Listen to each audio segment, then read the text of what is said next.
Yo creo que los profesores nunca podemos olvidar que también nosotros fuimos niños, que también nosotros fuimos adolescentes. Y parte de la propuesta educativa está entender la etapa del desarrollo en la que están los estudiantes, volver a ser niños otra vez. Cuando tú trabajas con una comunidad vulnerable, lo primero que tú tienes que trabajar es en la confianza de los chicos y las chicas. Cuando tú eres del norte de Bogotá, como es mi caso, normalmente la educación es un eterno sí. Yo, por ejemplo, me metí en la locura de querer ser educador y escritor y siempre tuve profesores que me dijeron, usted sí puede. En un entorno como el del sur, lo que ellos más escuchan es un no. Usted no puede, usted no va a ser capaz, usted no lo va a lograr. Parte de lo que nosotros hacemos en el colegio es recuperar la confianza, mostrarles a ellos que sí pueden, mostrarles a ellos que el colegio puede ser un lugar excepcional de oportunidades. Yo pienso que buena parte de la innovación en la educación está en que los niños vuelvan a mirarse a los ojos. La alegría y también el sufrimiento de los demás, ¿no? Que vuelvan a mirar de manera atenta. El carácter del rector es fundamental. Yo lo primero que le diría a un rector es que si quiere trabajar en el carácter de la escuela, trabaje primero en su propio carácter. Todas las misiones de los colegios dicen, educamos integralmente a nuestros estudiantes, pero no es verdad. Solamente están educando el cerebro, pero no el corazón, no las emociones. Yo sentí que de pronto un ciclo se había cerrado, que yo necesitaba un nuevo propósito. E incluso siento que como padre, así mi hija me vea menos, así mi hija a veces quisiera estar más tiempo con su padre, quizás el ejemplo que yo le estoy dando a ella es que hay caminos fáciles, pero hay caminos buenos. Antes la educación era inalcanzable. Hoy en día corremos el riesgo de que se vuelva irrelevante.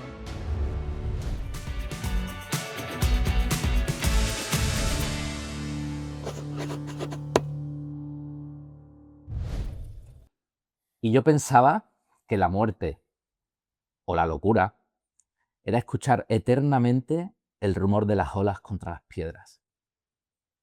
Las olas contra las piedras, como se escucha el océano en las páginas de un libro. Santiago, hay que ser un poco poeta para ser profesor. Sin duda ninguna. Yo creo que sí, Martín. Marta Nussbaum hablaba de la imaginación poética en la educación y yo creo que así como el lenguaje tiene un origen metafórico, los que hemos sido padres, los que hemos sido profesores lo sabemos, ¿no? El profe tiene que ser un poco artista, tiene que ser una persona que encuentre las metáforas indicadas, que cure la exposición indicada y que sobre todo le muestre a los estudiantes y a las estudiantes que pueden ser los autores de su propia vida, ¿no? Autores de su propia vida. Autor, Santiago, de aquí de un libro de poemas. He descubierto muchas cosas en este encuentro físico, nos llevamos conociendo muchos años, aquí en Lima, en Perú. Y resulta que descubro que eres poeta, además de profesor, además de padre, esposo, rector. Sí. Algo más nos queda por descubrir, Santiago.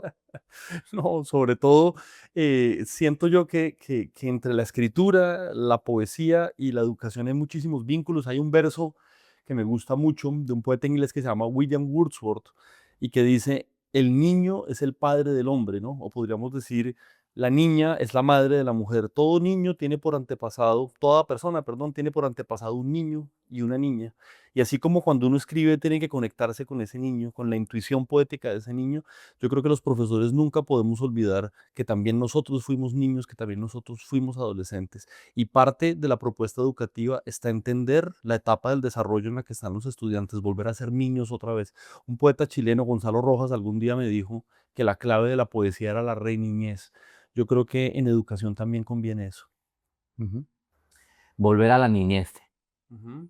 Qué maravilla de expresión, ¿verdad? No recuerdo a qué autor le escuché alguna vez decir cuando fui a verlo, cuando conocí a un escritor español, que habló algo así parecido, ¿no? Como que para caminar eternamente viviendo el misterio y belleza de la vida habría que ser siempre y continuamente como un niño. Tal cual. Y qué bonito que siendo poeta, habiéndolo descubierto durante estos días, estés trabajando en la Casa de los Techados Azules, ¿cómo lo llamáis allá en Bogotá? Exactamente, mira, los estudiantes le llaman a nuestro colegio la casita de los techos azules y para mí esto es el mayor indicador del éxito de nuestro programa porque muestra el afecto que tienen los niños por su colegio, ¿no? Esto no pasa en todos los sitios, ¿no? Hay colegios donde los niños lo comparan como con una cárcel, con un sitio hostil, correcto, como, uy, no, en Barranquilla, una ciudad de mi país, cada vez que llueve, no hay colegio, ¿no? Por eso los barranquilleros recuerdan con mucha alegría la lluvia porque es el día en que no hay colegio, ¿no? Vaya por Dios. Sí, mis estudiantes serían un poco al contrario, ¿no? Para ellos la alegría también es estar en su colegio, porque el colegio es el sitio donde ellos pueden ser lo que son, donde están los amigos, donde se cree profundamente en ellos, ¿no? Por eso yo siempre he dicho que un colegio, más que una institución educativa, es una comunidad de afectos donde nuestros niños aprenden a confiar nuevamente en ellos y por supuesto en el otro. Entonces para mí es muy bonito que le llamen la casita de los techos azules, más allá de algo anecdótico, y es que el colegio tiene techos azules, habla de un entorno seguro, protector y donde ellos pueden finalmente florecer, ¿no? Quizás ahora tocaría que nos cuentes un poco mejor el contexto de tu centro. Sabio Caldas, en Bogotá. Santiago Espinosa, ni siquiera he dicho tu apellido, solo he dicho Santiago Poeta, casi que te habíamos cambiado el apellido. Sí. Rector del Sabio Caldas, Ujú. un centro en un lugar muy especial de Bogotá. Cuéntanos bien dónde está el centro y cuáles son sus características. Sí, totalmente. Mira, Bogotá es una ciudad muy grande, es una ciudad de casi 10 millones de habitantes y un poco como la novela de Dickens, es la historia de dos ciudades, ¿no? La ciudad del norte, que es una población llena de privilegios, con instituciones educativas muy parecidas a las que puedes encontrar en Europa, en los Estados Unidos, con unos campos muy hermosos además, y pues con una comunidad muy privilegiada. Y del otro lado tienes una ciudad del sur, en donde vive la mayoría de la población, en condiciones de extrema vulnerabilidad o por lo menos de pobreza o una clase media baja, digamos, ¿no? El colegio está ubicado en la localidad de Ciudad Bolívar, que es la localidad más vulnerable de la ciudad. Digamos, si tú mides el nivel de pobreza multidimensional, donde más pobreza encuentras en la ciudad, es en Ciudad Bolívar. Y hay un barrio llamado Arborizadora Alta, que es en donde está ubicado el colegio, ¿no? Ujú. Esto seguramente lo hablaremos más adelante, pero yo tengo una vinculación con el colegio desde hace muchísimo tiempo, ¿no? Yo hice mi servicio social en este colegio Ajá. cuando era estudiante del gimnasio moderno y regreso 23, 24 años después a ser rector de este sitio y he visto cómo el entorno educativo ha cambiado a partir del colegio. Las vías al principio no estaban pavimentadas, hoy en día están pavimentadas, el parque al frente era muy distinto, las casas que hay alrededor son ahora las casas de estudiantes, ¿no? Luego es una demostración no solamente de que puedes transformar la vida de los estudiantes, sino que un colegio puede cambiar un entorno hacia otras cosas, ¿no? Bueno, de hecho, creo que es una de las frases que conoces que tenemos en la fundación, ¿no? Que un maestro puede cambiar para siempre la vida de un niño, un colegio puede cambiar su entorno, su localidad y la educación puede cambiar el mundo. Está Totalmente. ocurriendo eso allí porque ¿cómo es el entorno del barrio, de la zona donde está el Sabio Caldas? Sí, realmente hay zonas de la localidad que son muy complicadas por los entornos, digamos, incluso pues tienes temas de pandillas, de intimidación a los maestros, no es el caso de nuestro barrio y yo quisiera pensar que es por el colegio, porque es un colegio que la comunidad protege y que quiere profundamente. Cuando tú trabajas con una comunidad vulnerable, lo primero que tú tienes que trabajar es en la confianza de los chicos y las chicas. ¿Por qué? Porque cuando tú eres del norte de Bogotá, como es mi caso, ¿no? Normalmente la educación es un eterno sí. Usted sí puede, vale la pena, usted qué quiere estudiar, cuáles son sus sueños. Yo, por ejemplo, me metí en la locura de querer ser educador y escritor y siempre tuve profesores que me dijeron, usted sí puede, ¿no? Papás que me dijeron, usted sí puede. Un ambiente en donde todo era sí, incluso en momentos de mucha violencia de mi país, ¿no? En un entorno como el del sur, lo que ellos más escuchan es un no. Usted no puede, usted no va a ser capaz, usted no lo va a lograr. Para usted no está hecho el paraíso y la educación, digamos, ¿no? Parte de lo que nosotros hacemos en el colegio es recuperar la confianza, mostrarles a ellos que sí pueden, mostrarles a ellos que el colegio puede ser un lugar excepcional de oportunidades, ¿no? Y eso se ha traducido en una comunidad que nos protege mucho, porque el colegio es un sinónimo de oportunidades. Gracias a este modelo de colegios en administración, un poco los que nos escuchan son como los charter schools de Inglaterra, ¿no? Colegios eh, públicos, pero administrados por entidades privadas, se han becado en 25 años a 170 estudiantes en la universidad. Esos estudiantes han transformado el barrio, han transformado la localidad, se ha dado una educación de altísima calidad, se ha dado sobre todo un programa formativo y socioemocional que ha permitido mostrar que el sur también puede ser un lugar de oportunidades, un espacio de florecimiento. Yo creo que sobre todo por eso es que el colegio es un entorno seguro, más que por los muros, por el afecto de las personas que protegen el colegio y que asumen ese colegio como un lugar propio que les pertenece y que es un sinónimo de transformación real. Es curioso porque me contabas eso y me has recordado otros de los pequeños tesoritos que has, que has escrito aquí. No, no hemos presentado anteriormente el libro de poemas, ¿no? El cuaderno de California, aunque has tenido premios en otros libros, ¿no? Recuérdanos el premio que tuviste en cuál libro de poemas. Sí, mira, yo pues he tenido la fortuna de ser un escritor pues que ha sido reconocido, que ha sido leído. Realmente cuando tú escribes siempre escribes desde una intimidad en la que, decía un poeta, escribes como si escribieras para Dios, ¿no? Realmente y las personas que rezan o que escriben poesía desarrollan una parte del cerebro muy similar, ¿no? Pero pensar que esos libros, esos poemas escritos desde una profunda intimidad le han llegado a otros, pues es una alegría muy grande. Yo con el libro anterior a este, que se llamaba El Movimiento de la Tierra, me gané un premio internacional que se llama el Premio de Poesía Jaime Sabines en México, que es uno de los premios más importantes de América Latina. Y con este libro que estás mencionando, que es realmente un libro de viaje, me gané la beca de creación del Ministerio de Cultura, ¿no? Entonces, Ajá. en Colombia, ¿no? Entonces he sido, pues, favorecido con eso. ¿Para qué sirven los premios? Es sobre todo, pues, para que sus libros puedan llegar a otros lectores. Fundamentalmente es eso. Uno no se cree el cuento de eso, ¿no? Porque uno como escritor siempre está ante la dificultad de decir lo que no puede decir, ¿no? Es como el profe, ¿no? El profe puede tener muchos reconocimientos, pero siempre su reto va a ser que ese chico del salón, que esa chica del salón encuentre el brillo en los ojos que le permita conectarse con lo más bello y hermoso del mundo, ¿no? Sí, bueno, y a veces oculto, ¿no? O sea, nunca sabes realmente a Ujú. qué alumno a lo mejor has llegado. Sabes que te estamos haciendo esta entrevista el día de mi cumpleaños y en Lima la vida nos ha... Pues una de las primeras felicitaciones que me ha llegado es de un antiguo alumno de mi primera promoción, Mira, que yo creo que no me escribía desde yo que sé cuántos años, y me ha escrito diciendo: "Martín, creo que hoy es tu cumpleaños". Profe, claro, dice sí, profe, sí, ¿no? sí, No sí, dice Martín, como decimos en España, profe. sí, sí, sí. Dice: "Soy padre, Ah, mira", y me ha mandado un vídeo de su hija pequeña. Bueno, estamos un poquito lejos de casa como para emocionarnos tanto con los mensajes que claro. recibimos, ¿no? Pero nunca sabe uno cómo vamos a tocar a la persona. Mm, Entiendo que tú tampoco, quizás con la gente querida alrededor cuando sí, escribes, a quién tocaré y cómo. Pero sí, bueno, un premio es como decir, vale, o sea, se supone que tiene algo de valor lo que escribo y que puede llegar a más gente, porque si sí, no, no estarían reconociendo. O sea, de vez en cuando los premios no está mal sí. recibirlos. Sí, sobre todo te dan confianza, ¿no? Te dan confianza en que vale la pena. Mira, sobre eso yo quisiera contarte una anécdota de lo que has dicho que me ha conmovido también mucho. Y es, yo creo que parte de lo que nosotros teníamos que ser como profes es personas que no se olviden de su propia fragilidad y de las propias dificultades que han tenido, ¿no? Cuando un profe se muestra vulnerable y un rector sobre todo se muestra vulnerable, su comunidad entiende que es una persona con la que se puede hablar, con la que se puede dialogar, ¿no? Nosotros venimos de una larga tradición de rectores duros, fuertes, por allá arriba, especialmente en América Latina, pero el rector también debe ser un aprendiz, el rector también debe ser un niño, una persona que está creando con todos. Y en ese orden de ideas, yo fui un estudiante, digamos, era un estudiante, como decimos en Colombia, pilo, me iba bien en las materias, pero era muy indisciplinado. Ujú. Era un estudiante molestón, era un estudiante de hacer bromas, un estudiante un poquito rebelde frente a la autoridad. Y sobre todo, y todavía tengo una letra horrible. Mi caligrafía es inmunda, ¿no? Y recuerdo mucho que una profesora lo dijo como de manera muy irónica, me dijo algún día, una persona con esa letra jamás va a ser un escritor, ¿no?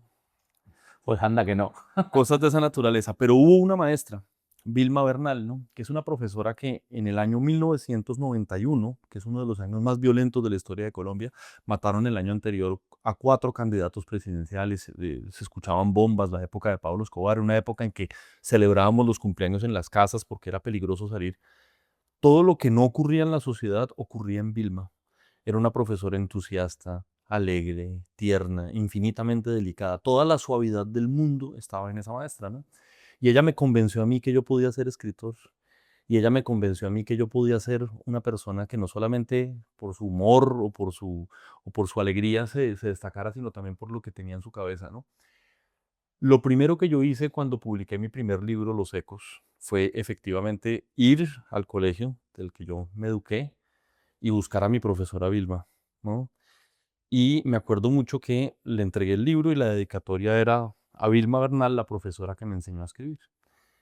Qué bonito. Y Vilma me dice, Santiago, ven mañana, por favor. Y yo le dije, bueno, sí, está bien. Cosas de los maestros, ¿no? Pues claro, por supuesto, Vilma. Volví a pedir permiso en el trabajo y fui al otro día al colegio. Y Vilma me muestra una tarjetica del niño que yo fui a los 7 años, digamos 6 años, en la que decía esa tarjetica, Bill, gracias por creer en mí. ¿Se la escribiste tú? cuando tenía Cuando 7 tenías años 7 y años. ella la había guardado. Bill, gracias por Maravilla. creer en mí, ¿no? Eh, por supuesto le modifiqué la dedicatoria, ¿no?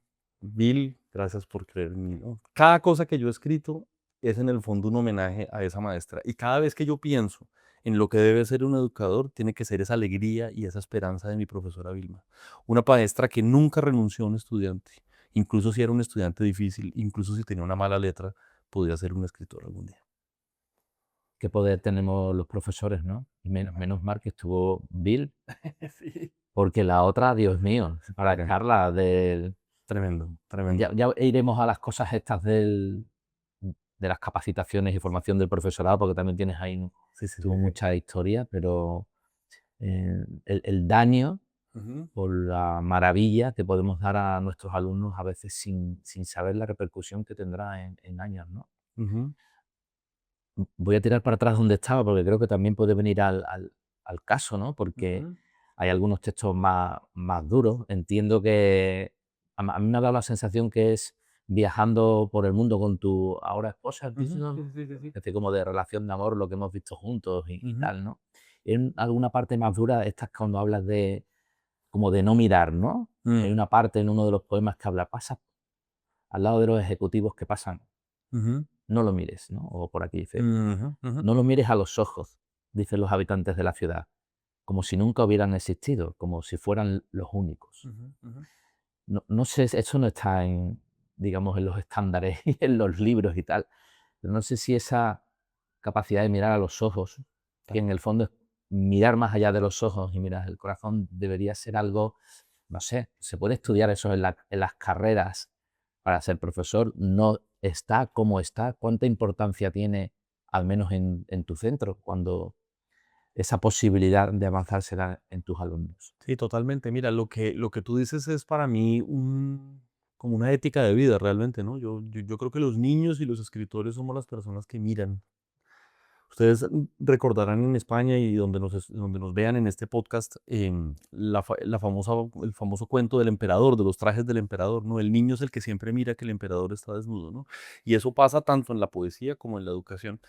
Em, Cuando salimos de la pandemia, me acuerdo mucho que yo tenía un programa de entrevistas en el colegio donde trabajaba, en la que entrevistaba todas las semanas a un maestro, ¿no? Y el maestro me contaba pues sus experiencias de aula, lo que le había llevado a ser profe, ¿no? Y yo le pregunto a una profesora del preescolar, Nubia Perilla, le digo, Nubia, ¿qué es lo que más te preocupa después de la pandemia, no?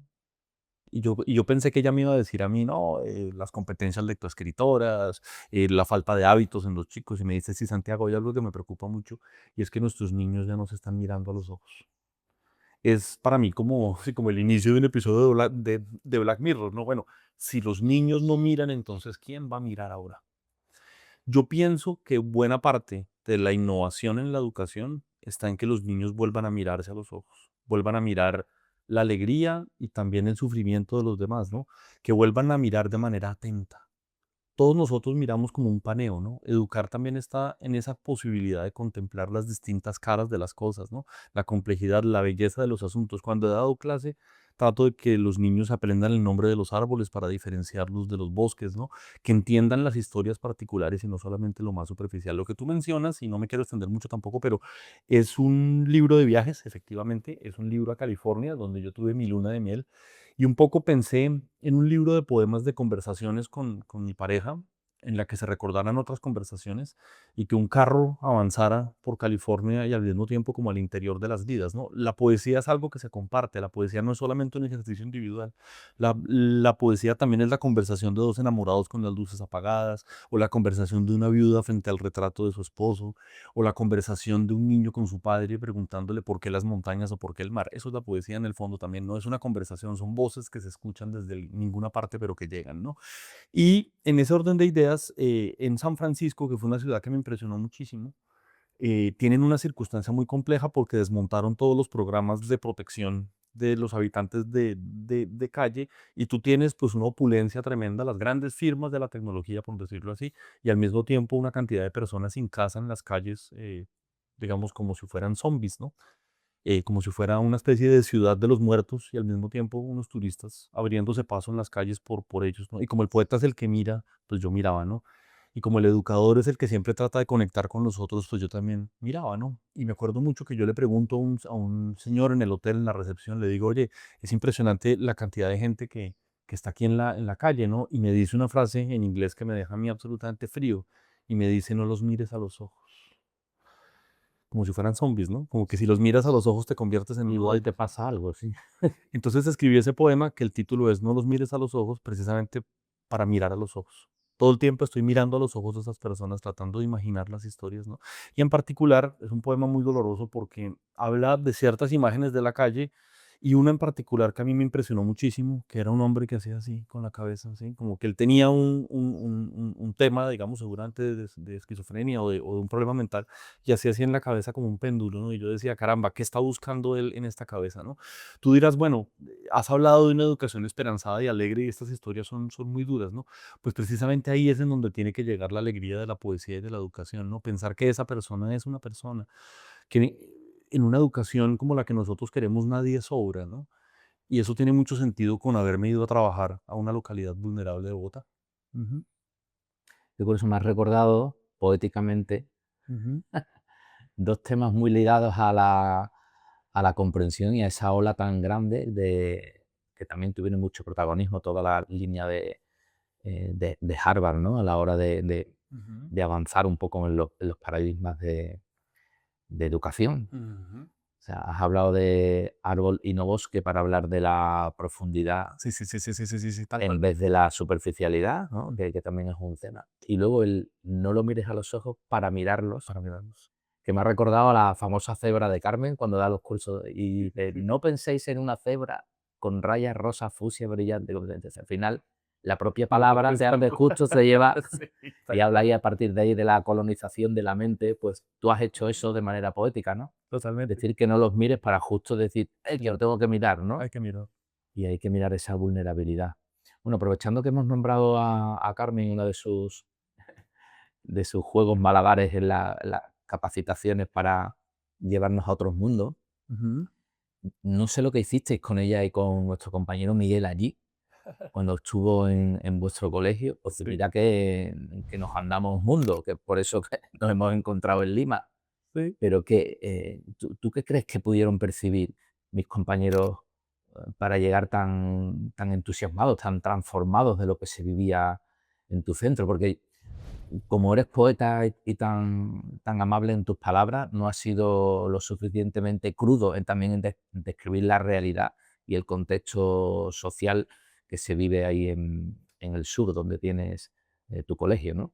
Pero, o sea, en ese contexto, ¿qué crees que vieron mis Mm. compañeros cuando estuvieron ahí dentro? Pues mira, yo quisiera pensar que la coherencia entre lo que decimos y lo que hacemos, cuando nosotros decimos que el colegio es una comunidad de afectos, es porque es verdad, es una comunidad de afectos. Y lo que vio Carmen y Marvin Berkovich, que además coincidieron los dos en el colegio, yo fui profesor de filosofía mucho tiempo, sigo siéndolo, doy algunas clasecitas de filosofía cuando el tema administrativo, y bueno, tú sabes que los rectores tenemos muchas obligaciones, me lo permiten, yo siempre enseñé filosofía y yo ese día me sentía como en la Atenas, ¿no? Que en el Ágora, de hecho en el colegio hay un espacio que se llama el Ágora, está Marvin Berkovich y Carmen Pellicer, ¿no? Como Sócrates y Platón, casual, ¿no? Hoy en tu colegio está Marvin y está Carmen, ¿no? Efectivamente coinciden los dos, estábamos en un foro de desarrollo del carácter, Carmen quiso ir al colegio en el mismo día del foro y pues para mí era impresionante porque era tener como a los dos titanes para mí de la educación. El uno que me ha enseñado todo sobre el carácter, ¿no? Marvin Berkovich de la Universidad de San Luis y quizás Carmen desde la transformación pedagógica, ¿no? Entonces yo creo que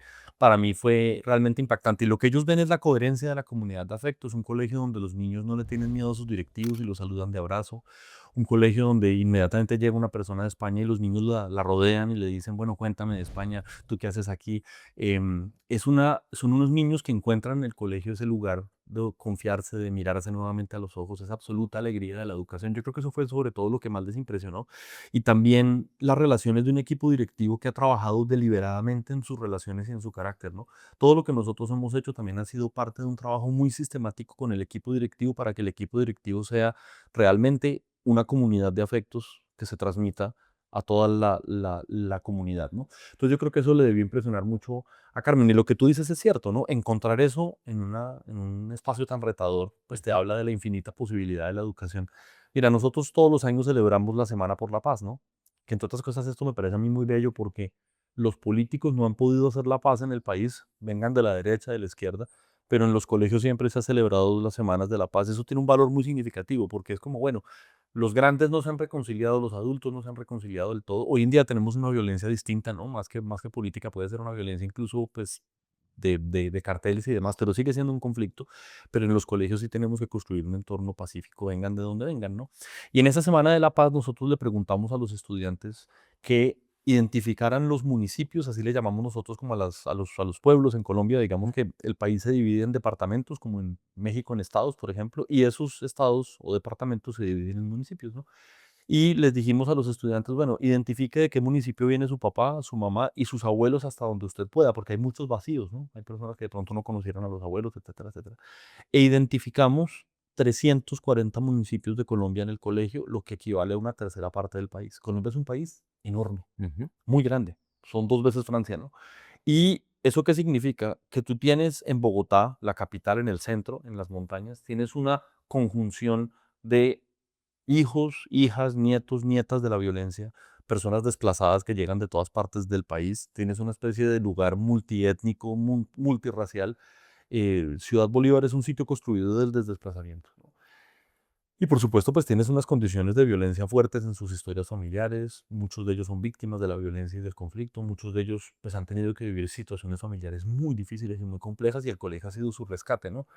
Y cuando tú llegas al sur desde la absoluta prevención, ¿no? Sí, y dices, uy, este debe ser un colegio dificilísimo, complicado. Y de pronto lo único que recibes es amor, afecto, alegría, sonrisa en los niños. Pues tú dices, caramba, esto es la educación. Y cierro con esto, Martín, esta pregunta, ¿no? Y es, donde está el colegio, antes había un botadero de escombros, antes había una especie de cantera, ¿sí? De ahí sacaban arena para las obras de la ciudad, ¿no? El primer recuerdo de mi coordinador de bachillerato, que es exalumno del colegio y que ha sido habitante del barrio desde que era un niño, es una polvareda en el sitio donde estaba el colegio, ¿no? Ese sitio hoy en día es un jardín con sus casitas de los techos azules, con sus 1010 estudiantes y con sus 1800 egresados que han salido de allí y que han encontrado en el colegio un espacio de florecimiento. Para mí la más grande metáfora del colegio es ese. Decía Séneca hace muchos años, ¿no? Que la educación era cultivar la humanidad. Nosotros, en ese símbolo de haber transformado una cantera en un jardín, de inventarse un jardín que antes no estaba en el mundo, donde los niños pueden ser lo que son, creo que eso es lo que en el fondo Carmen vio, ¿no? Claro, tendremos nuestros problemas, tenemos nuestras dificultades, hay tanto por transformar y por hacer, pero ya tener esa comunidad, pues hace que todo sea posible, ¿no? Nombras a Kant en el libro para hablar de la belleza. Sí.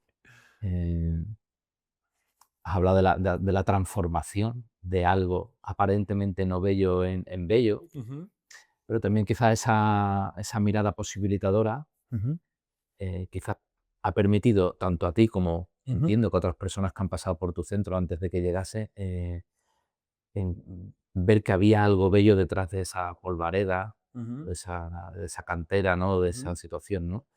Qué importante es eso y me pregunto, Santiago, que quizá, eh, bueno, no creo que seáis una excepción, pero es difícil que en centros con las características que ujú, comentas, ujú, lleguen a convertirse casi en un oasis de vida y ujú. esperanza, ¿no?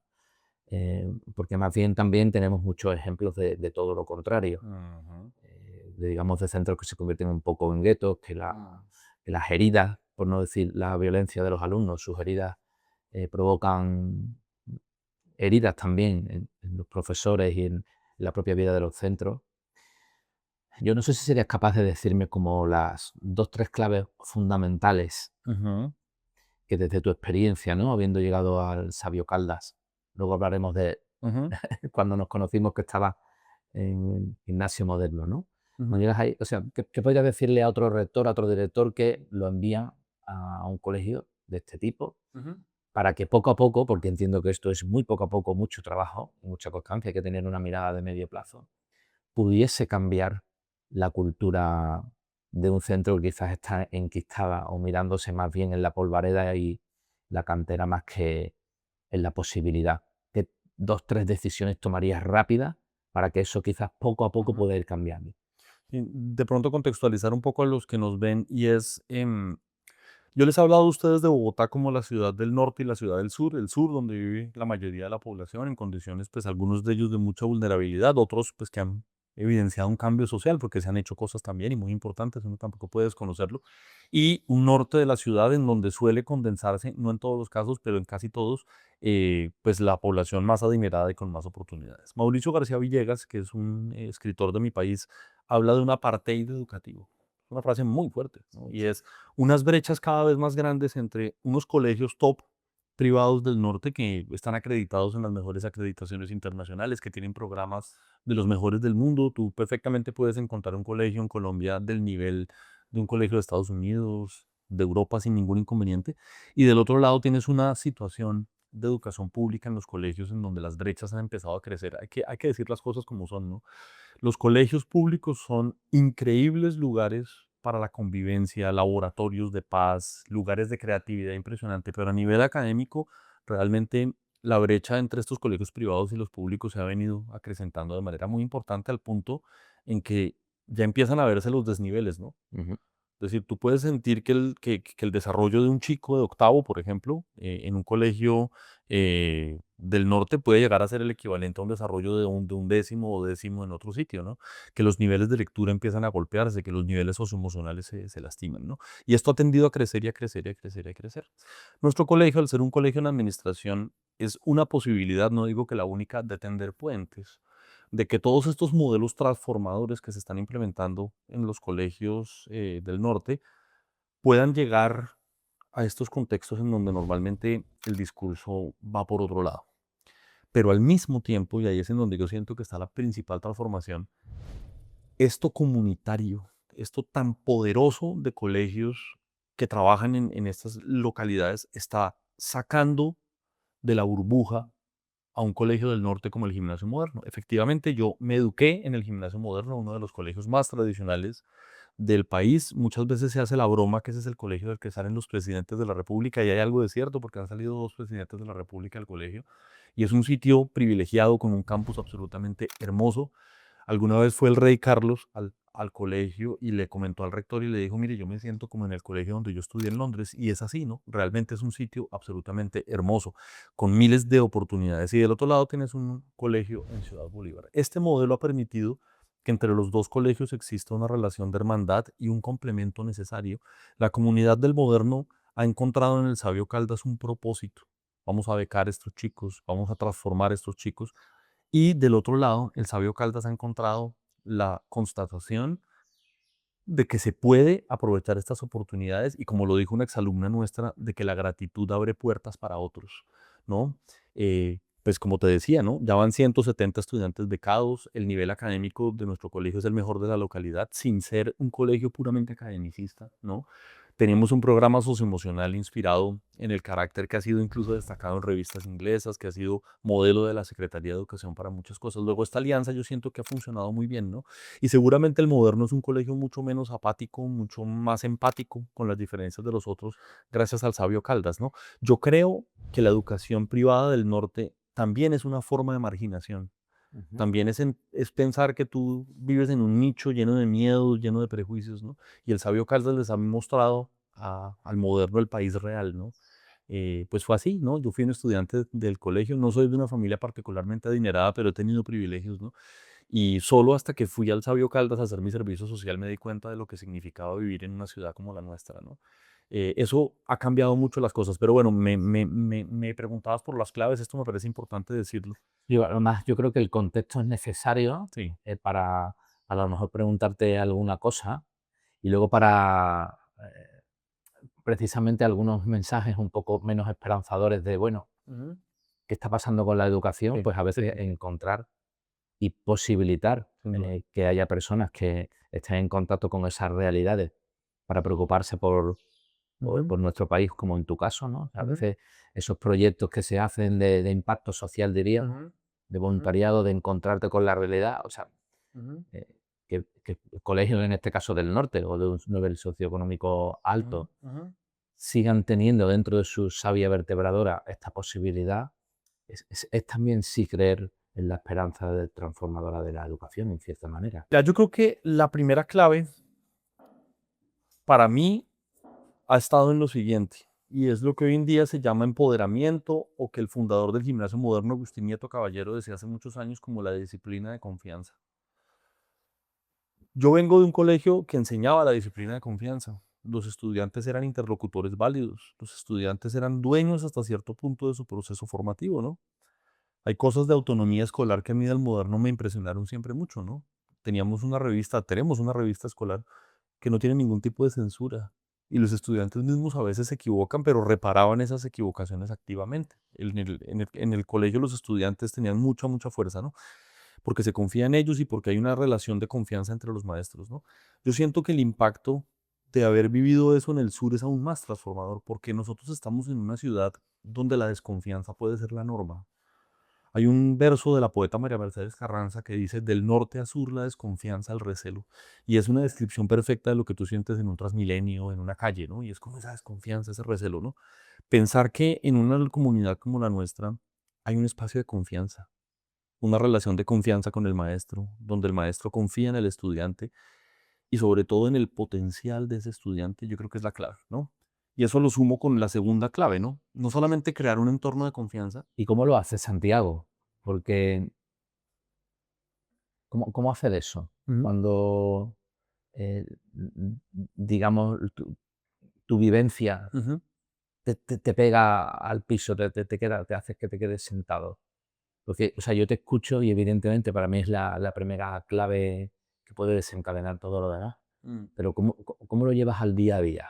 Sí, pues mira, una de las cosas que nosotros hicimos en el colegio, que es la estrategia que ha sido destacada por la Secretaría de Educación y por las revistas inglesas como una experiencia transformadora, es que nos dimos cuenta que las entregas de informes eran el peor día del colegio, porque el colegio era un día en donde, digamos, el colegio normalmente es un espacio afectuoso de motivación, de alegría, pero ese día se convertía en una funeraria, ¿sí? Los estudiantes llegaban súper prevenidos, los papás llegaban súper prevenidos, los profesores llegaban súper prevenidos, los directivos decían como: ay Dios, nos toca hoy entrega de informes. Y nosotros en un momento dijimos: bueno, pues esto no tiene ningún sentido. Y pensamos con el equipo en una acción que transformara al 100% de la comunidad. Tenía que ser un golpetazo, ¿sí? Uno en educación tiende a pensar que los procesos son a muy largo plazo, y es verdad, pero a veces se nos olvida que tenemos que generar un impacto pronto. Claro. ¿Sí? Nosotros no podemos esperar 8 años para cambiar un colegio, eso tiene que ser de un momento a otro. Entonces se nos ocurrió una idea. Nosotros trabajamos en un modelo de fortalezas del carácter, pues muy de Martin Seligman y demás, y queríamos que todos los estudiantes identificaran sus fortalezas del carácter, pero para eso necesitamos que los profesores identificaran sus fortalezas del carácter, pero para eso necesitábamos que las familias supieran las fortalezas del carácter. Pues bueno, muy sencillo, cambiamos la entrega de informes de 8 en matemáticas, perdió 5 materias y tiene que recuperarlas, lo cual es normalmente lo que pasa en los colegios, a un informe muy sencillo, en donde le decíamos a los estudiantes dos fortalezas del carácter y unas evidencias que hubiéramos visto de eso. Por ejemplo, un chico muy indisciplinado, hay que reconocer que tiene un gran sentido del humor y una gran creatividad. Y a partir de ahí cambió las entregas de informes. Una mamá le dijo a una profesora exalumna, entre otras cosas del colegio, le empezó a decir pues, fortalezas de su hija, y a la mamá se le escurren dos lágrimas. Y la profesora le dice: oye, ¿pasó algo, algo que te haya disgustado? Y dice: no, es que nadie había dicho nada lindo de mi hija. Ujú. Entonces ahí es en donde uno se da cuenta, bueno, claro, ese día los papás salían con una sonrisa de oreja a oreja, más allá de que el estudiante tenía que recuperar 5 materias, porque tenía que recuperarlas, por supuesto, pero en ese momento se recordó que el colegio era un espacio que reconocía las fortalezas también. Pero fue buenísimo porque el profesor, para poder hacer ese ejercicio, le tocó él mismo aprenderse el modelo y Claro. reconocer sus fortalezas. Pero las familias empezaron a hacer, y esto empezó a crear como una bandada. En la segunda entrega de informes, los estudiantes tenían entrevistas con los papás y les hablaban de sus fortalezas. Entonces, celebraciones del aprendizaje, lo que ustedes están haciendo en Trilema, ¿no? Estamos haciendo en Trilema. Y tres, a la psicóloga se le ocurrió una idea genial, y es que me dijo: oye, ahora identifiquemos fortalezas de los papás. Y yo: pero ¿cómo así, Natalia? Si es una entrega de informes de los estudiantes. Y me dice: sí. Y se inventó una cosa de locos, y es que ese día ocurría la socialización de los proyectos socioemocionales de los estudiantes, una celebración del aprendizaje. Y a la llegada, el niño o la niña le ponía un rótulo a la mamá o al papá con las dos fortalezas del carácter que fueran propias. Bonito. Esto fue un momento muy bello, porque lo que más nos falta a nosotros a veces en las familias es corresponsabilidad. Pero de la manera más cariñosa del mundo le estábamos recordando el impacto tan tremendo que tienen en sus hijos.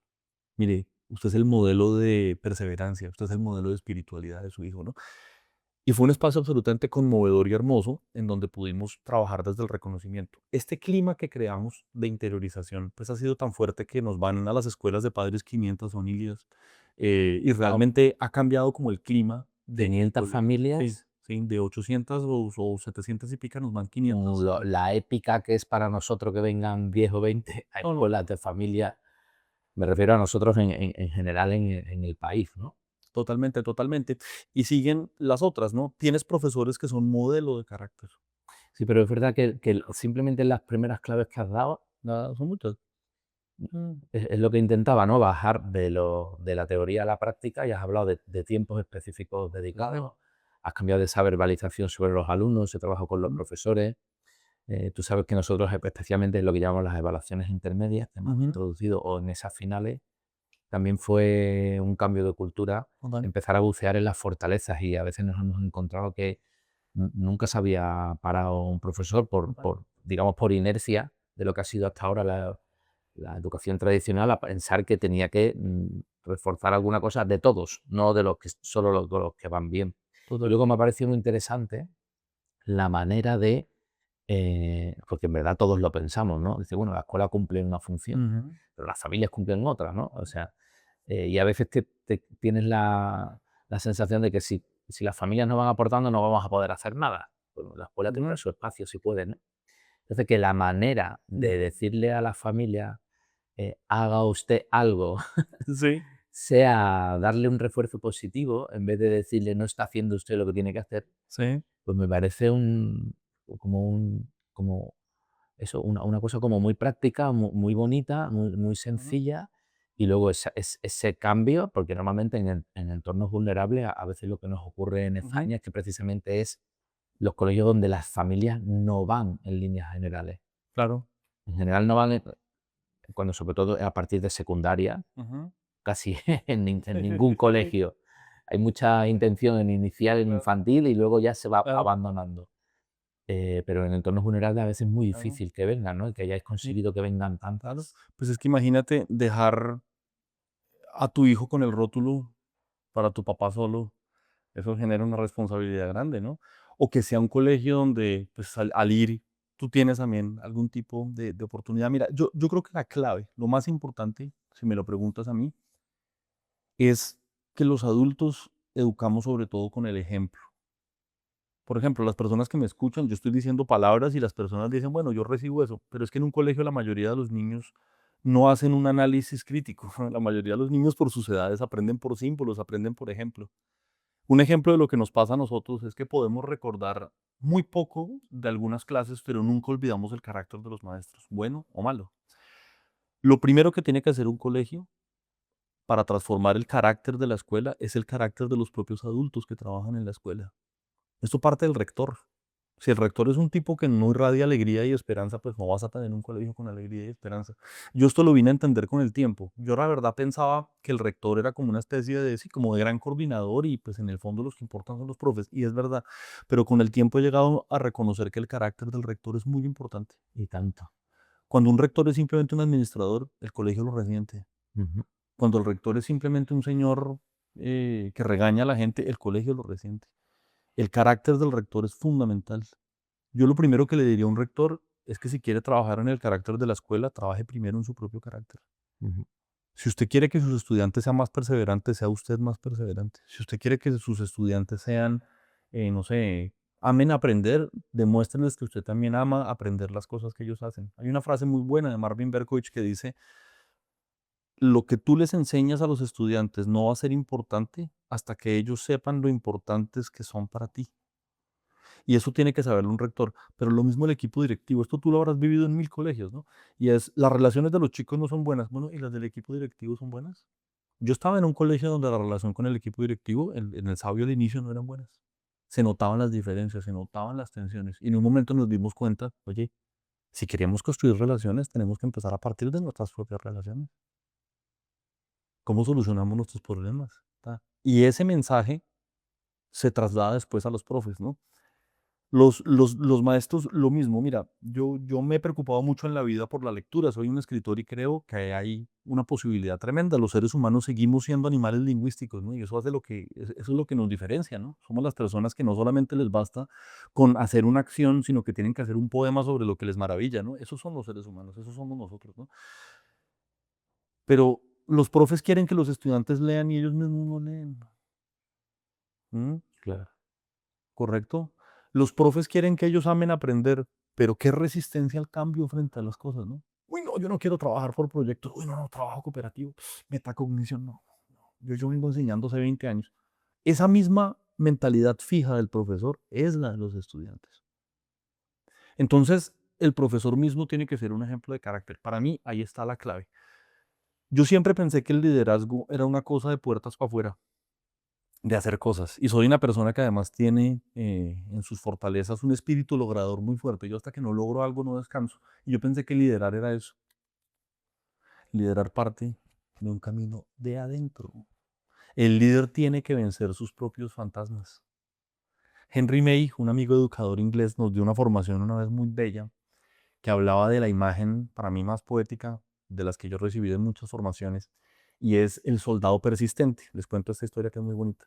En Japón, eh, en una de las islas de la guerra del Pacífico con Estados Unidos, sobrevivió un soldado tiempo después de la guerra, pero tiempo después te estoy diciendo que en los años 60 el tipo seguía todavía defendiendo el cuartel, ¿sí? Y claro, llegaban los tipos a decirle, mire, se acabó la guerra y él pensaba que era una conspiración, Ojo. ¿sí? Llegaba el gobierno japonés y el tipo decía, ah, esos son los traidores del régimen, ¿sí? Mejor dicho, el tipo siguió siendo un soldado persistente. Finalmente, en un momento dado, van y el tipo les dispara. Bueno, era un problema público. El gobierno japonés dice, bueno, pues ya va a tocar mandar un ejército más grande, correcto, pero ¿qué hacemos con este señor? Pues es un tipo que le ha cumplido al país, mal que bien. Es un servidor, ¿no? ¿Cierto? O es un delincuente porque es un tipo que está defendiendo un gobierno que ya no existe, ¿no? Finalmente, el gobierno japonés, con mucho tacto, asume la siguiente solución, contaba Henry May, y es recibirlo con honor, porque es una persona que nos ha llevado hasta aquí, por decirlo así. Lo abrazaron con gran afecto y le dijeron gracias, pero la guerra termina.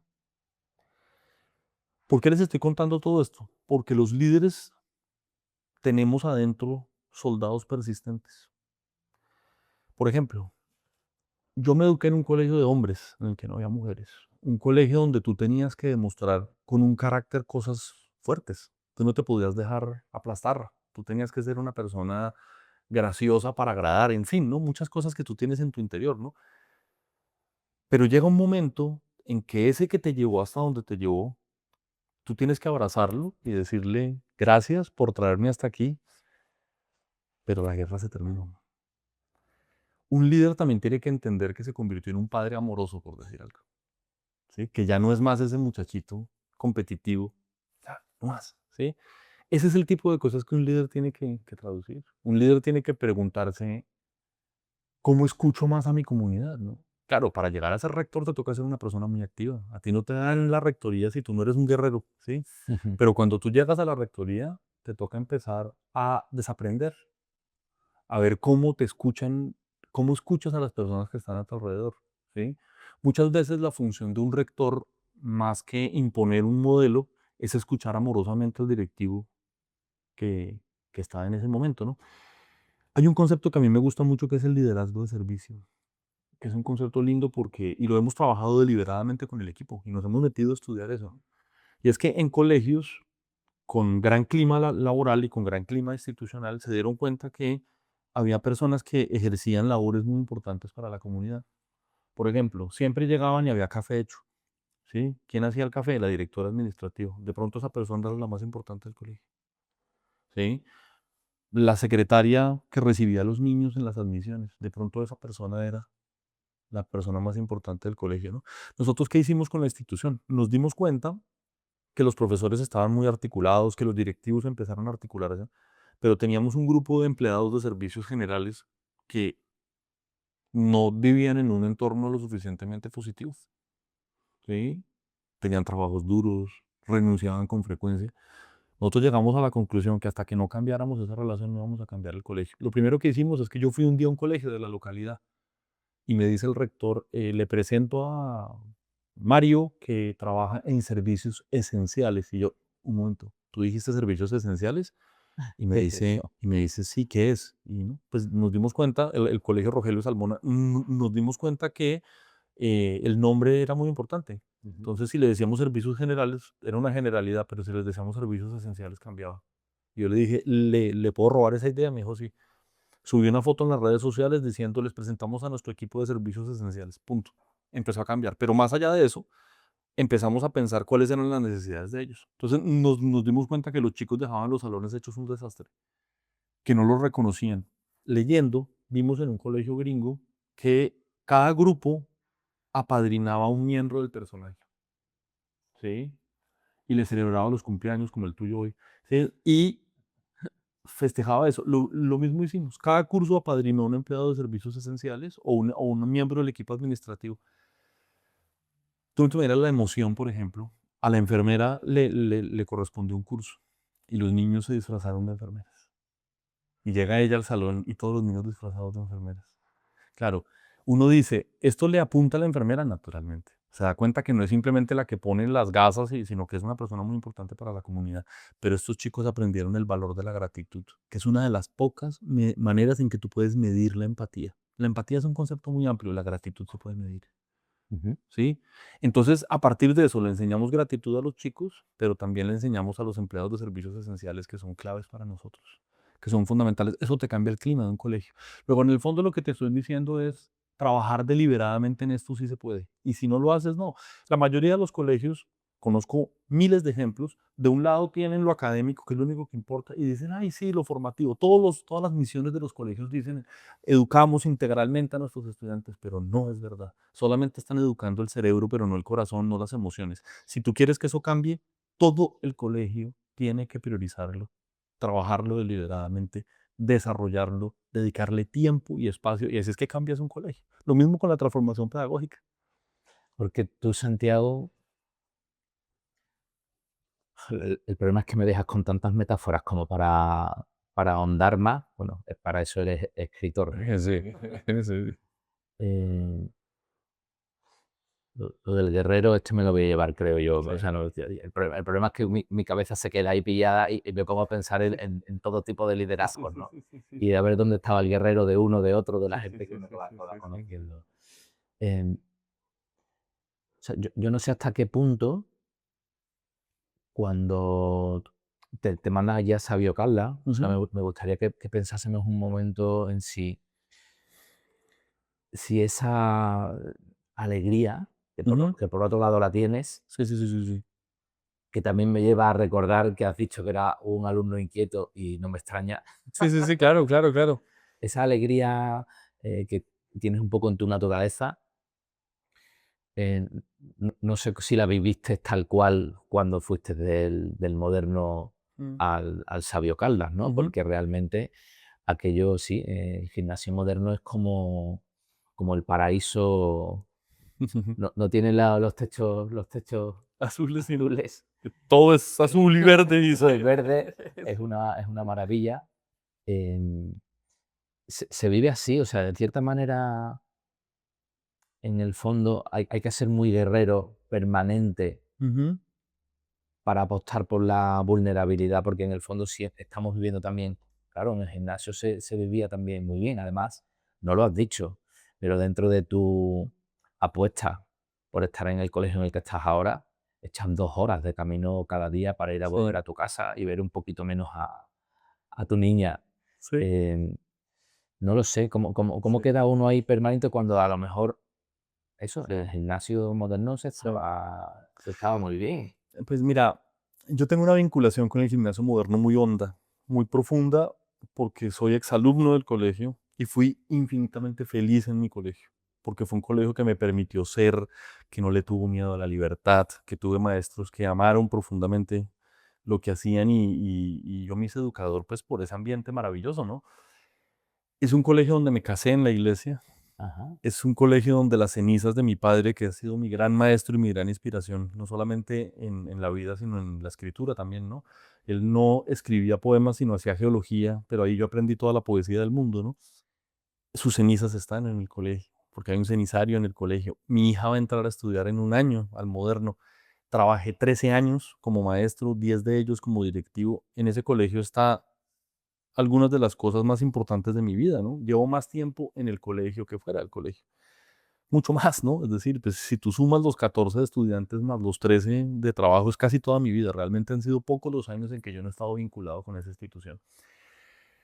Y claro, viene otro reto, que es continuar esos valores y principios, pero sobre todo abrirse a una ciudad y a un mundo mucho más complejo en el Sabio Caldas. Y efectivamente, sí, yo vivía cerca del trabajo, digamos, yo me iba en bicicleta, caminando, digamos, sin ningún inconveniente porque vivía muy cerca. eh, y un poco se me junta a mí todo, Martín, y es la muerte de mi padre en el 2022, que para mí supuso un duelo y una reflexión muy profunda sobre todo. Me convierto en padre en marzo del 2022 y me convierto en rector en junio del 2023 y me convierto en rector en junio del 2023. Es decir, para mí prácticamente en un año me quedo huérfano, me convierto en papá y me vuelvo rector. Ha sido el proceso de transformación sin duda más grande que yo he tenido en mi vida, porque me supuso todo, ¿sí? Solo quien ha sido rector sabe de la soledad que puede sentir un líder a veces.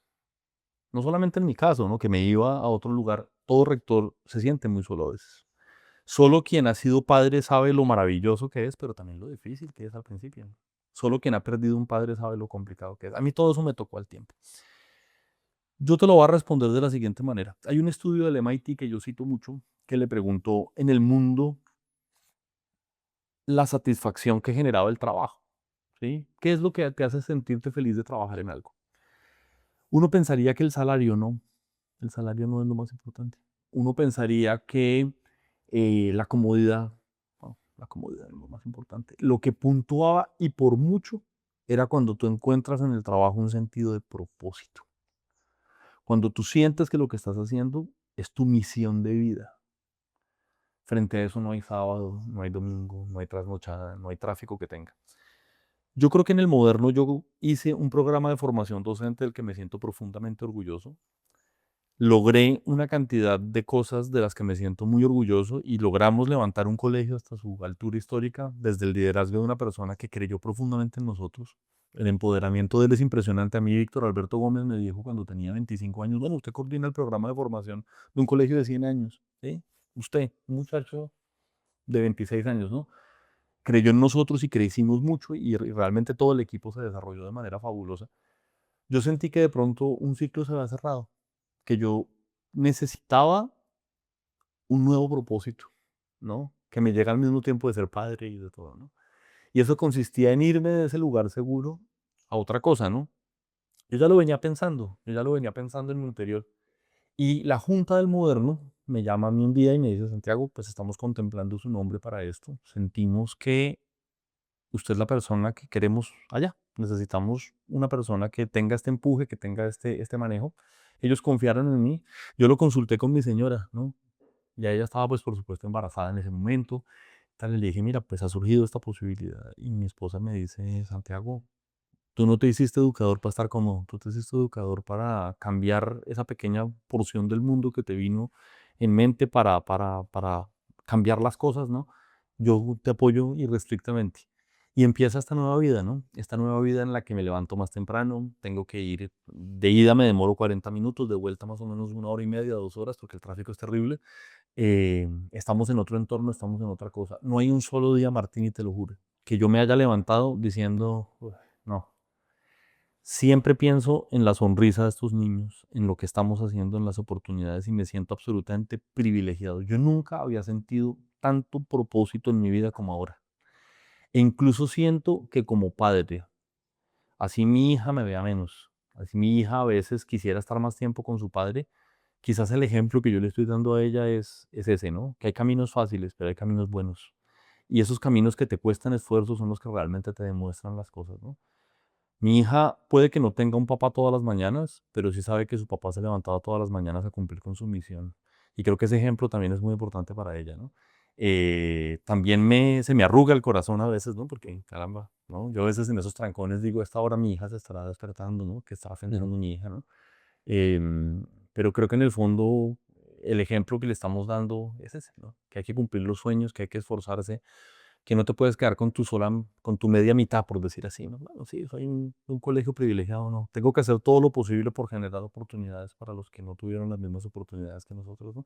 Y pensar que lo que sienten mis estudiantes por el sabio es algo muy parecido a lo que sentíamos nosotros por el moderno, me deja a mí un profundo sentido de orgullo y de gratitud, ¿no? Las cosas que ya están haciendo, el empoderamiento que están teniendo y por supuesto los resultados que estamos obteniendo, ¿no? Porque es que esto es verdad, ¿no? Cuando tú cambias el carácter de un estudiante, cambia todo lo demás. Uno podría pensar que lo socioemocional se opone a lo académico. Ay, es que ya no importa lo académico, sino lo socioemocional. En un contexto como el mío, lo primero es lo socioemocional. Ujú. Porque lo primero que le tienes que decir a un chico es, usted puede, usted la logra, ¿no? Lo que usted hace vale la pena para alguien, ¿no?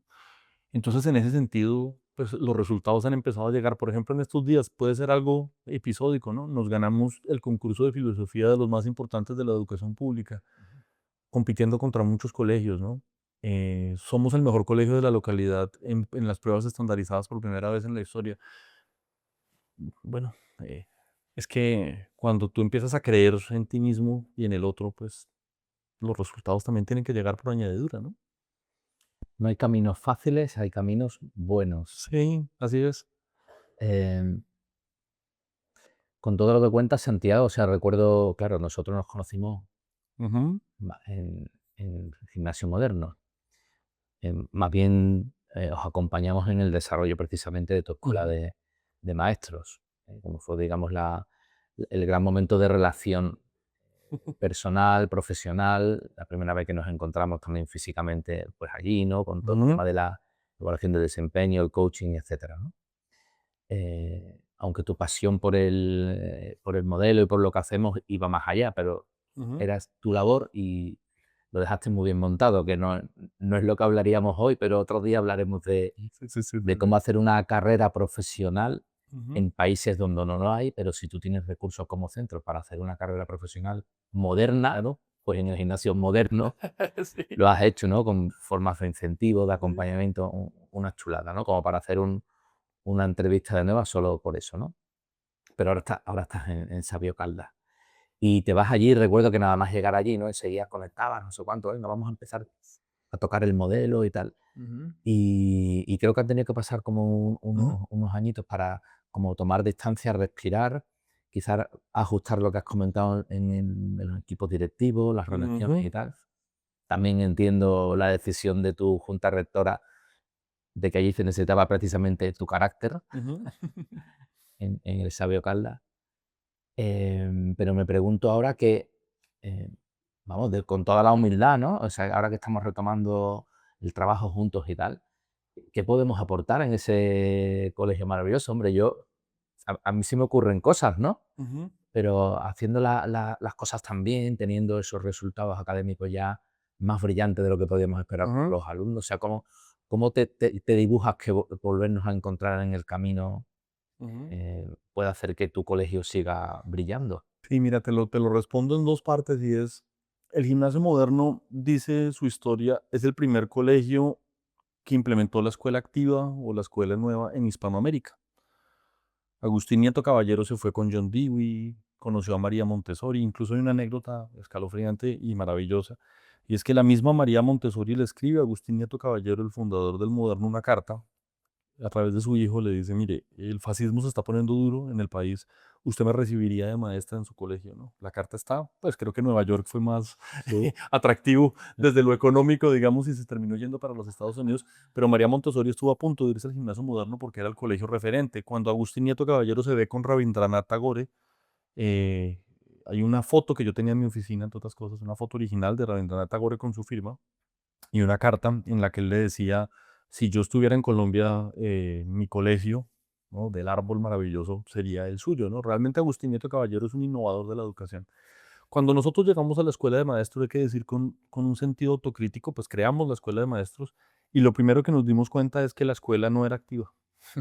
Estaba en los libros, estaba en las historias de la pedagogía, pero nuestra escuela era muy tradicional, absolutamente tradicional. Era una escuela en la que las filas eran así, trabajo puramente individual, resultados académicos muy inferiores a las posibilidades del moderno. Un colegio que requería un mundo más bilingüe, más conectado y que no estaba concientizado de eso. No teníamos un programa de formación de los profesores, mientras hay colegios con menos pedigrí, por decirlo así, que venían formando a sus profesores desde hace mucho tiempo. No teníamos un sistema de evaluación docente para retroalimentar a los profes, no teníamos un currículo que nos permitiera dar las transformaciones, no en una escuela activa no trabajábamos por proyectos, no trabajábamos rutinas innovadoras, era un colegio muy tradicional el que me tocó a mí y en el que nosotros llegamos a dar clase. Claro, con un carácter de maestros maravillosos, con una magia institucional impresionante, pero no era un colegio activo, ¿no? Y parte de lo que hicimos con el equipo de trabajo fue volver a hacer esta escuela una escuela activa, ¿no?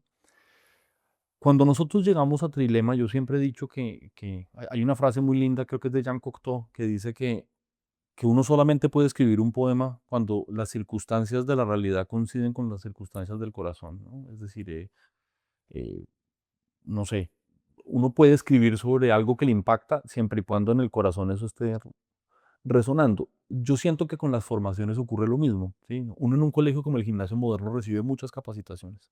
Nosotros incluso armamos un foro con lo mejor de Harvard, Ujú. ¿sí? Y llegaron y nos dijeron que la educación activa, que no sé qué, y pues sí, muy lindo. Y decíamos eso de manera tradicional, es que teníamos que ser una escuela activa y dábamos discursos y conferencias y charlas sobre la escuela activa. Y un día, por medio de Liliana Arango y del Colegio Santa Francisca Romana, mejor conocido como Las Pachas, em, recibimos una invitación de un curso de coaching docente que decía, mire, esto es una manera como de apoyar. Debo reconocer que la palabra no me gustó, coaching, yo estaba, no sé, Claro, claro. la palabra coaching suena como una cosa como No muy, gusta a casi nadie, sí, pero como muy empresarial, uno dice, pero bueno, vamos, apostémosle, ¿no? Y fue una de las experiencias de formación más transformadoras que yo he tenido en mi vida, porque por primera vez sentí las herramientas para hacer de una escuela tradicional una escuela activa. Es decir, no hay nada más duro.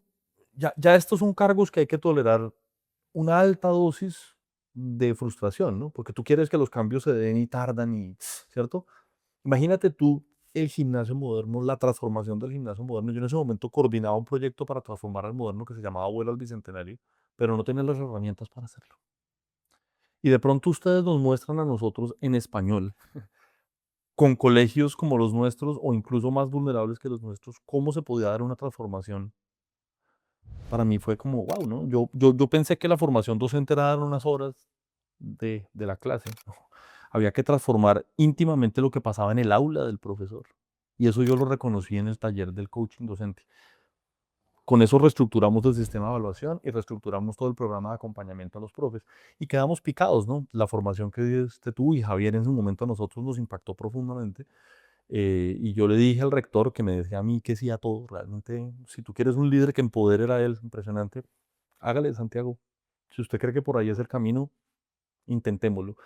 Y empezamos a traer a Trilema para transformar las aulas.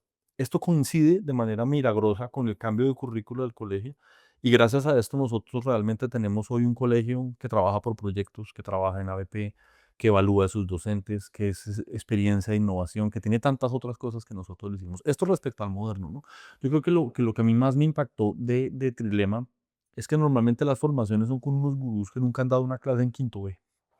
Y claro, pues sí, hombre, los admiro uno profundamente. Howard Gardner, David Perkins, amables, además fueron muy generosos con nosotros, pero David no ha dado clase en un tercero de primaria, ¿cierto? Y menos en Colombia, ¿sí? Y menos con celulares, y menos con, bueno, con todo lo que nosotros tenemos. Ustedes sí. Ustedes son maestros de aula. Y eso para nosotros fue tremendo, porque un profe le crea al gurú, sí, pero sobre todo le crea a otro profe. Y las transformaciones, lo decía Werner, ocurren sobre todo de un maestro a otro maestro. En el Sabio Caldas, ¿qué aspiramos nosotros? Un poco a lo mismo. Nosotros hemos construido una comunidad afectiva, nosotros hemos construido un equipo directivo, nosotros hemos construido como una mística institucional. Pero sin duda ninguna, lo que a mí más me ilusiona de esta etapa es lograr una transformación pedagógica. Y quisiera cerrar con esto para no extenderme tanto en esta respuesta que ya he hecho bastante larga. Soy colombiano, los colombianos hablamos mucho, pero eres ¿cierto? colombiano y eres Santiago. Y soy y es, antes la educación era inalcanzable. hoy en día corremos el riesgo de que se vuelva irrelevante. Hay que decirlo abiertamente. ¿Eso que le estamos ofreciendo en el colegio a nuestros estudiantes realmente sí tiene un sentido? Meter a unos chicos en un salón a ver un tablero con matemáticas, con química, con español, con inglés, ¿tiene sentido? ¿Tiene propósito? Yo que fui un estudiante más bien crítico, me doy cuenta que no tanto.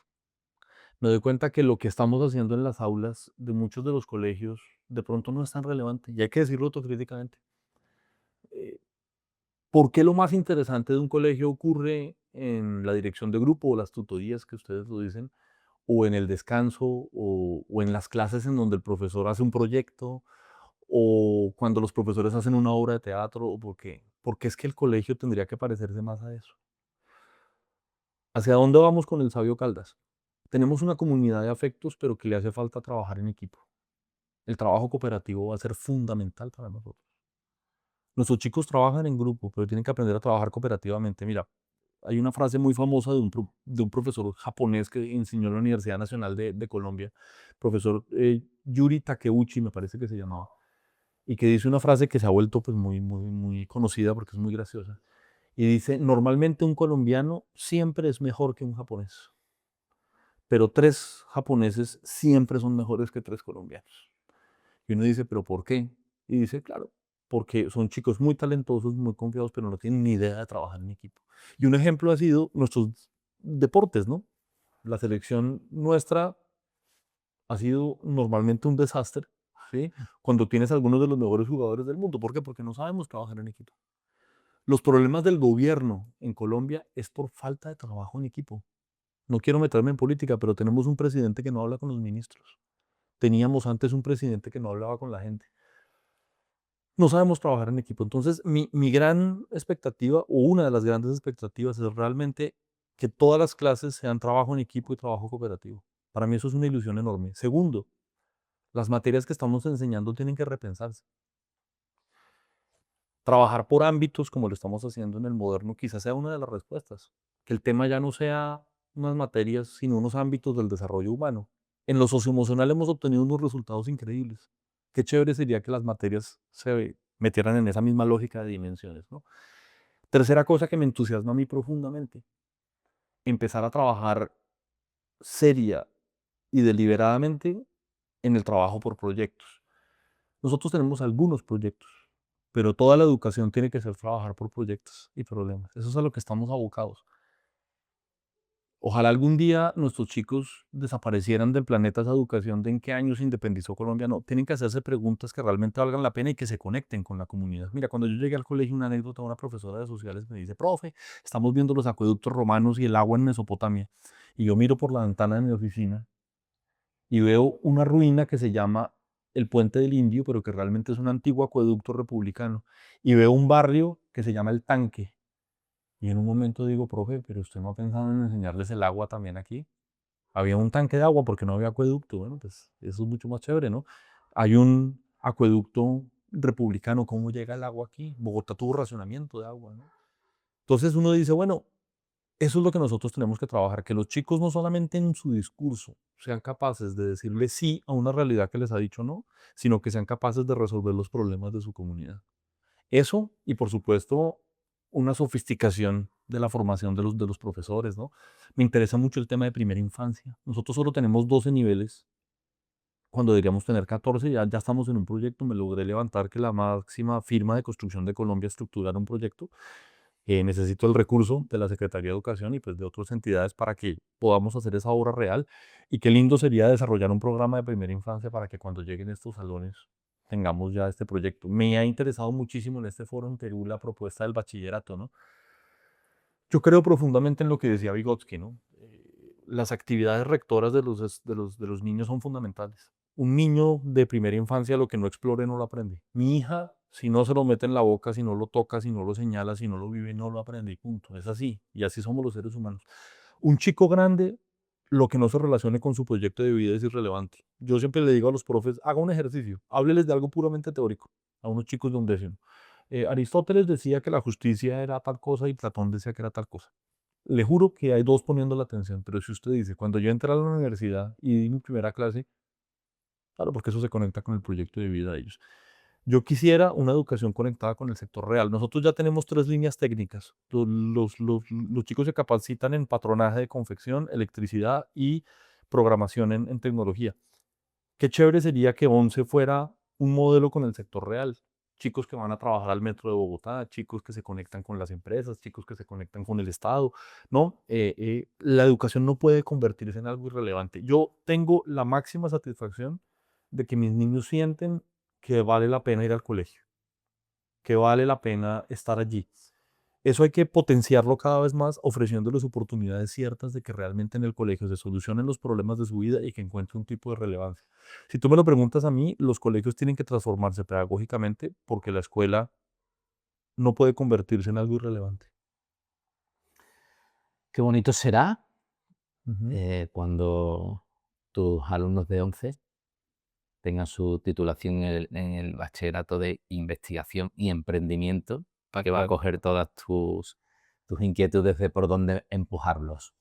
Y me atrevería a decirte, con tu permiso, Ujú, no para darte la palabra, porque vamos a acabar, y empiezo ya a agradecerte el ratito tan bueno que hemos echado, que creo que en lo que estás trabajando de la formación del carácter, en cuando ujú, cojas nuestros módulos que llamamos en el fondo Conoce tu mente, que todo el tema de funciones ejecutivas, que esa palabra que hemos estado hablando aquí en Perú, que tenemos que ajustarla bien para que entre bien, o ujú. como pasó con el coaching, al Exacto, final es conoce tu mente, conoce tu maquinaria, correcto, quién eres, cómo correcto. piensas, cómo sientes.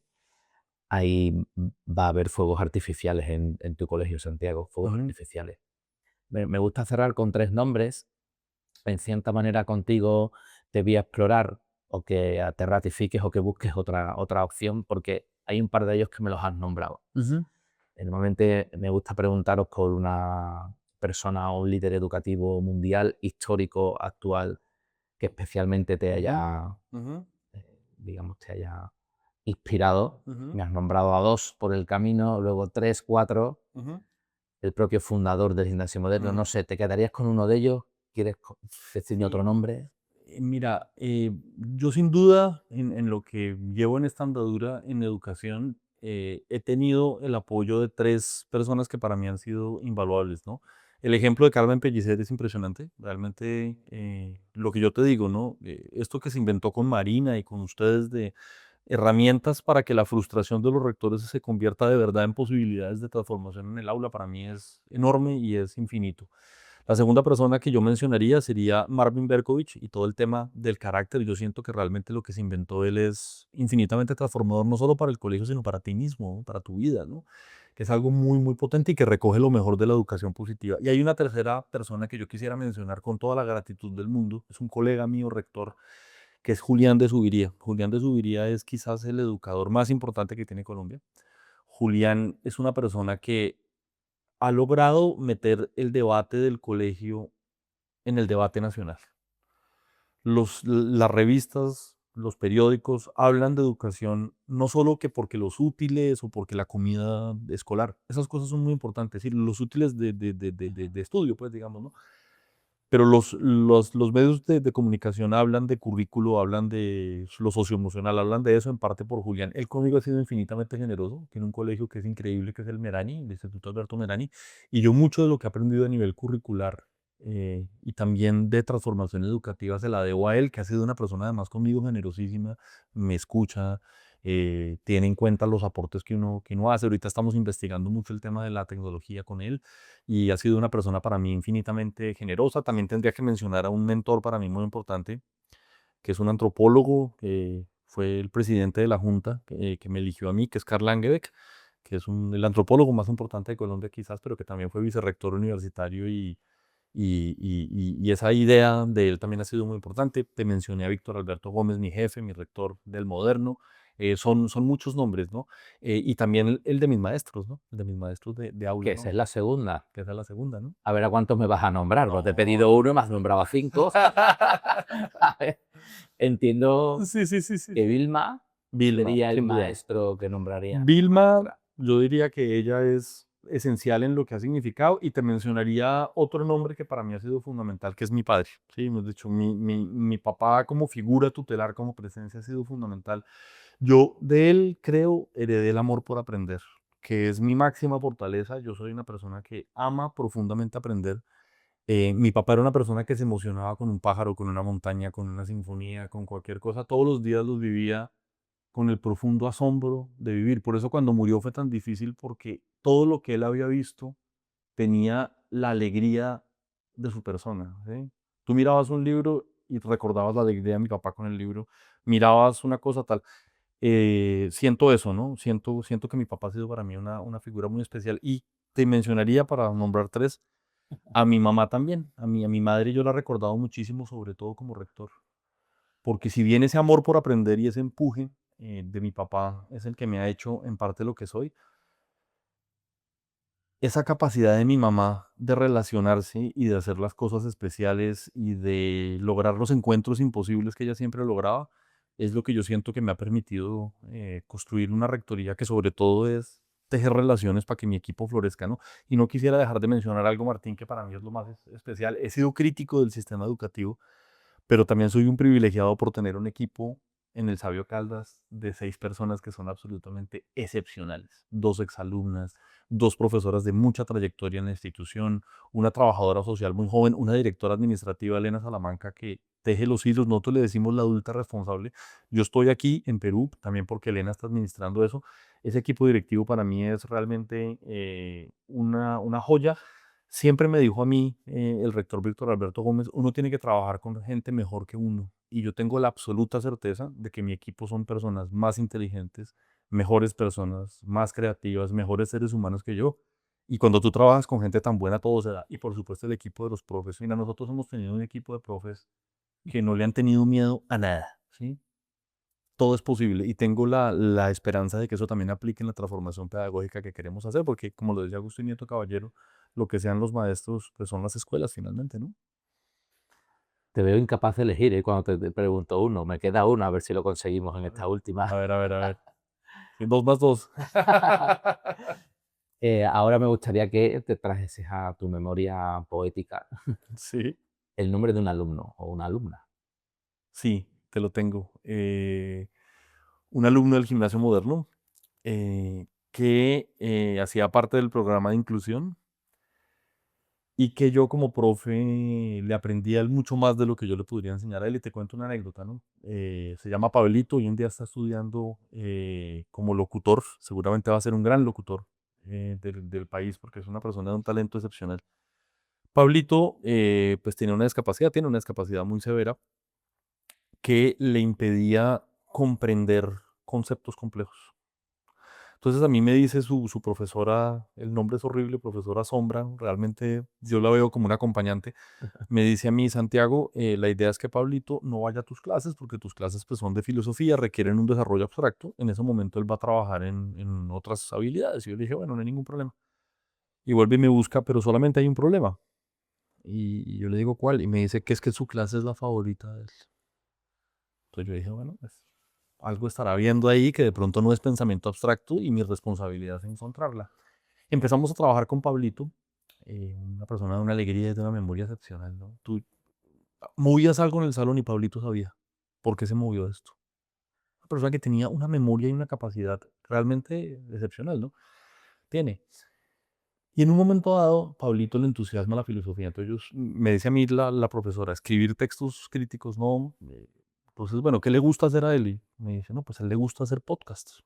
A él le gusta grabar programas. Y yo dije: bueno, pues esos son... Que se venga con nosotros. Exacto. Esos son los trabajos que a él le gusta. Y hay un momento maravilloso en donde él se empieza a acercar a la filosofía. Entonces todo lo empezamos a trabajar con el fútbol, que era lo que más le gustaba.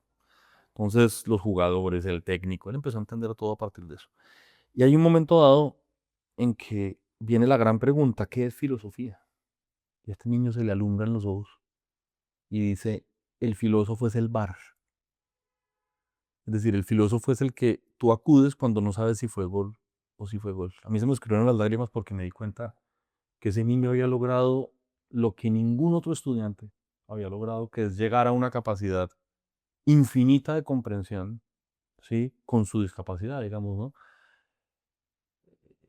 Para mí fue como, wow, ¿sí? Como el momento en que yo dije, Dios mío, ser maestro es esto, ¿no?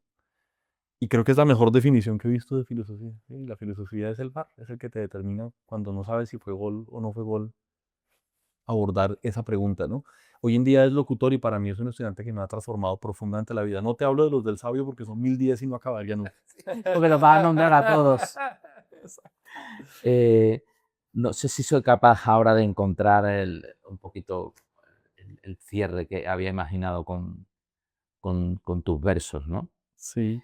Pero creo que no me voy a empeñar en buscarlo. Y lo que ha hecho mi memoria es recuerdo unas jornadas en España en el que coincidía que se entregaron los premios Príncipe de Asturias y de literatura se lo dieron a un escritor irlandés que se llamaba John Banville, que decía que la creación más portentosa del ser humano era la frase, Sí, sí, sí, sí, sí. porque con el describir, con el narrar, uno trataba de como intentar reconocer, abrazar la realidad que se escapa continuamente, ¿no? Porque con nuestras palabras describimos la realidad, no al revés, ¿no? Que a veces parece que lo que estamos describiendo es lo que vemos y no es lo que describimos, lo que está creando la propia realidad. En tu caso, la creación más portentosa sería, si hubiese sido tú el que recibe el premio Príncipe de Asturias, diría, la creación más portentosa del ser humano es el verso. Entonces, con la creación y recreación de Sí. tu palabra siempre simpática, alegre y dispuesta, pues nada, agradecerte No. este rato de conversación. A ti, y te corrijo esa última frase. Gabriela Mistral, educadora y poeta, decía, la educación es el poema supremo. Y creo yo que Nada que decir más. precisamente eso es, ¿no? Claro, una cosa son palabras, ¿no? Pero otra cosa es la transformación de los niños en un espacio más poético. Eso es el verdadero poema. La educación es el poema supremo. A ver si la incorporo en las pocas frases que me acuerdo, porque tengo muy mala memoria. Muchas gracias, Santiago. Vamos a seguir disfrutando del día. Seguro que sí. Feliz cumpleaños a ti, ¿no? Gracias, Santiago. Muy amable. Y a ustedes.